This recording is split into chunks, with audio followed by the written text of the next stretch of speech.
Hey guys, today I'm going to tell you how to fix service host local system is using too much space in your disk usage. So let's see how can you fix the issue.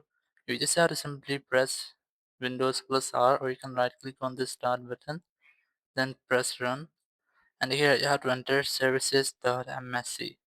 Press OK from here, and now you must see a this type interface. Just single click on any service, press S from your keyboard, and in S system you have to locate the sys main. Just right click on sys main, or you can also double click on it, and here in startup type just click on it, then click disable, then click stop, and then apply, and then OK. Now this service has been completely disabled in your PC. Once you have done, you just have to go to your settings,